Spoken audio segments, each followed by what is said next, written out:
मित्र हो नमस्कार. आज आपण माननीय निबंधक साहेब यांच्याकडे डीड ऑफ अपार्टमेंट कसे नोंदवावे व त्याबाबतची संपूर्ण माहिती आजच्या व्हिडिओमध्ये घेणार आहोत. रजिस्ट्रार साहेब यांच्यासमोर डीड ऑफ अपार्टमेंट नोंदण्याकामी आपणास कोणकोणत्या बाबी लागणार आहेत ते आपण आजच्या व्हिडिओमध्ये समजणार आहोत. सर्वप्रथम आपणास संबंधित अपार्टमेंटचे व्हॅल्युएशन म्हणजेच मूल्यांकन काढावे लागते.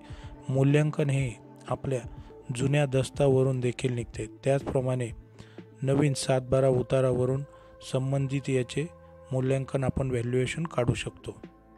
सदरच्या प्रॉपर्टीचे मूल्यांकन काढल्यानंतर सरकारी मूल्यांकन काढल्यानंतर आपसातील व्यवहार म्हणजे व्यवहाराचा मोबदला ठरतो.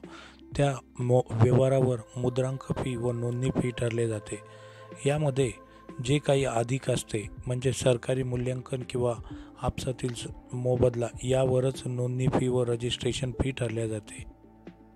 डीड ऑफ अपार्टमेंट नोंदणीकरिता आपणास stamp, registration fee, bank commission, typing, paging, feeding, sub registrar व वकील फी यांचा समावेश असतो. आता आपण डीड ऑफ अपार्टमेंट नोंदणीकामी कोणकोणती कागदपत्रे लागते याची सविस्तर माहिती घेणार आहोत. मित्रांनो, डीड ऑफ अपार्टमेंट नोंदणीकरिता सर्वप्रथम आपणास नवीन व चालू 7/12 उतारा लागतो. संबंधित प्लॉट म्हणजेच संबंधित बिल्डिंग अपार्टमेंट हे ज्या प्लॉटवर उभे आहे त्या प्लॉटचा 7/12 उतारा, नवीन व चालू 7/12 उतारा. त्याचप्रमाणे संबंधित याचे शेत सारापावती, संबंधित बिल्डिंगचे completion certificate, commencement certificate, completion certificate, त्याचप्रमाणे लेआउट मंजूर नकाशा, बिनशेती परवानगी, ॲप्रूव्ड बिल्डिंग प्लॅन, तसेच मागील संबंधित बिल्डिंगच्या संबंधित झालेले या व्यतिरिक्त इतर काही व्यवहार यांचे इंडेक्स 2 म्हणजेच मागील दस्ताचे इंडेक्स 2, भरणा पावती जसे चेक, DD वगैरे, व महत्त्वाचे म्हणजे घोषणापत्राची PDF हे डिस्क्रिप्शन बॉक्समध्ये दिलेले तेथून आपण डाउनलोड करू शकतात. तसेच उभयतांचे म्हणजेच लिहून घेणार व लिहून देणार यांचे ओळखपत्र जसे आधार कार्ड, पॅन कार्ड, त्याचप्रमाणे ओळख देणार यांचे देखील आधार कार्ड लागते. तसेच मूल्यांकन पत्र, स्टॅम्प ड्युटी, रजिस्ट्रेशन भरणा. अपार्टमेंट नोंदणीकरिता वरीलप्रमाणे कागदपत्रे लागल्यानंतर अतिशय महत्त्वाचा टप्पा म्हणजे आपणास स्टॅम्प ड्युटी व रजिस्ट्रेशन फी भरावी लागते. आपणास संबंधित यांच्याकडे जाऊन आपणास स्टॅम्प ड्युटी, रजिस्ट्रेशन फी भरावी लागते. सदरची स्टॅम्प ड्युटी व रजिस्ट्रेशन फी ही लिहून घेणार यांच्या बँक खात्यातूनच भरावी लागते. त्यानंतर आपणास डेटा एंट्री करावी लागते. डेटा एंट्री केल्यानंतर पेजिंग, फीडिंग, त्याचप्रमाणे डॉक्युमेंट हँडलिंग चार्जेस म्हणजेच 20 रुपये पर पेज याप्रमाणे डॉक्युमेंट व हँडलिंग चार्जेस लागतात. हे झाल्यानंतर आपणास अतिशय महत्त्वाचा म्हणजे ड्राफ्ट बनवावा लागतो. ड्राफ्ट कसा असावा व ड्राफ्टचे PDF हे डिस्क्रिप्शन बॉक्समध्ये दिलेले आहे. मित्रांनो, आपल्या डीड ऑफ अपार्टमेंट ड्राफ्ट म्हणजेच फरोक्त खरेदी खतमध्ये काय काय नमूद असावे, मूल्यांकन विभाग याची माहिती असावी, त्याचप्रमाणे सरकारी व्हॅल्युएशन व आपसातील मोबदला व मुद्रांक व नोंदणी फी याचे सविस्तर पृष्ठभागावर माहिती असावी. त्याचप्रमाणे सदरच्या दस्तामध्ये तारीख, वेळ याचा नमूद करावे. त्याचप्रमाणे लिहून घेणार व लिहून देणार यांचे संपूर्ण नाव, वय, पत्ता हे लिहावे. तसेच संबंधित उभयतांचे पॅन कार्ड व आधार कार्डचा नंबर देखील नमूद करावा. त्यांचे नावे नमूद केल्यानंतर अतिशय महत्त्वाचे म्हणजे मिळकतीचे वर्णन नमूद करावे. मिळकतीचे वर्णनामध्ये सर्वे नंबर, याची क्षेत्र, त्याचप्रमाणे चतुःसीमा देखील नोंद करावे. त्याचप्रमाणे चतुःसीमा नोंद केल्यानंतर बिल्डिंगचे नाव, बिल्डिंगच्या चतुःसीमा या नोंद कराव्यात.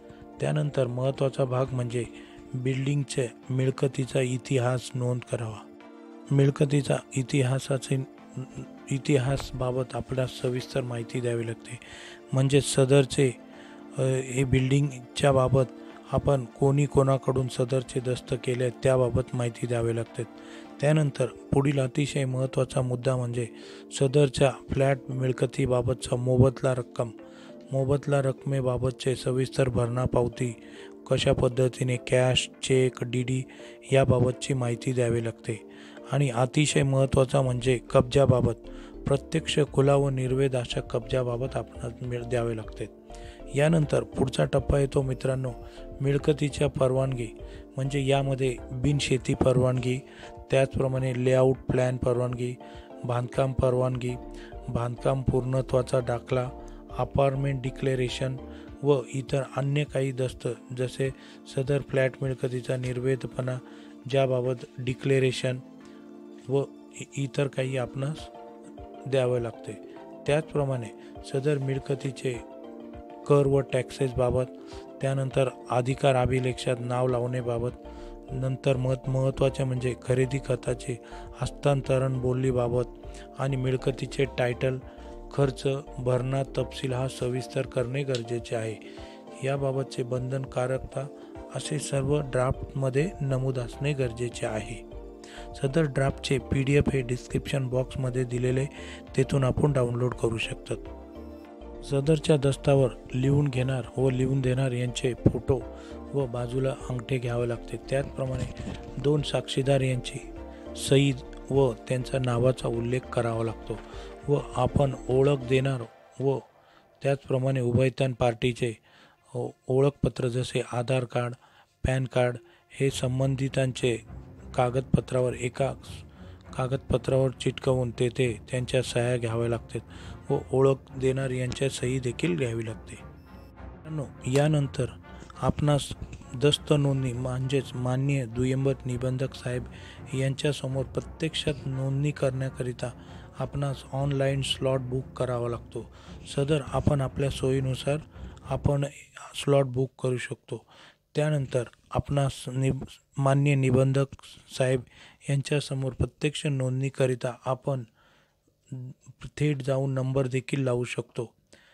सदरच्या यामध्ये आपणास दस्त डॉक्युमेंट अपडेट करावा लागतो. संबंधित क्लर्क हे आपला नंबर लावल्यानंतर सदरचा दस्त म्हणजे डीड ऑफ अपार्टमेंटमध्ये अपडेट करतात. त्यानंतर उभयतांचे व ओळख देणार, लिहून घेणार व लिहून देणार व ओळख देणार यांचे बायोमेट्रिक व फोटो सेशन होते. सदरचे फोटो सेशन व बायोमेट्रिक झाल्यानंतर सदर दस्ताची पावतीवर सह्या घेणे, त्याचप्रमाणे उभयतांचे ओळख देणार यांच्या सदर दस्तावर सह्या घ्याव्या लागतात. पुढील महत्त्वाचा भाग म्हणजे संबंधित क्लर्क हे आपले संपूर्ण डॉक्युमेंट हे स्कॅन करतात. सदरचे त्यानंतर दुसरे क्लर्क हे स्कॅन झाल्यानंतर सदरच्या दस्ताला पेजिंग करतात, म्हणजेच एकूण पेज क्रमांक देऊन कोणत्या दस्ताप्रमाणे 1, 2, 3 याप्रमाणे पेजिंग करतात.